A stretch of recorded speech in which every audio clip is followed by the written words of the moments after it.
ఇప్పుడు మరి ఆ తర్వాత అదేమైంది?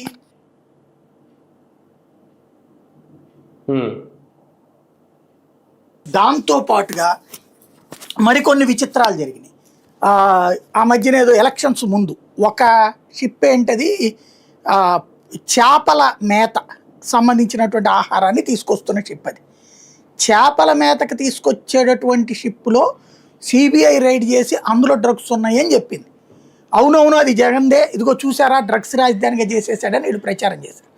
దాంతోపాటు ఇప్పుడు ఈగల్ అనేటటువంటి ఫోర్స్ ఎక్కడైనా నిన్న తెలంగాణలో పట్టుకున్న దేశవ్యాప్తంగా కేంద్ర ప్రభుత్వం ఏం చేసిందంటే ఈ డ్రగ్స్ అనేది కొన్ని రాష్ట్రాల్లో అధికార పార్టీల యొక్క వ్యాపారం కిందకి మారిపోతుంది.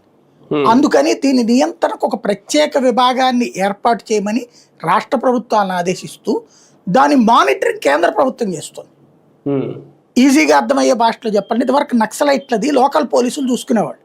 అప్పుడు నక్సలైట్లని కాపాడే ప్రభుత్వాలు వచ్చినప్పుడు కాపాడే ప్రభుత్వాలని ఎన్నుకునేలా నక్సల్స్ ఒత్తిడి తెచ్చేవాడు జనం మీద.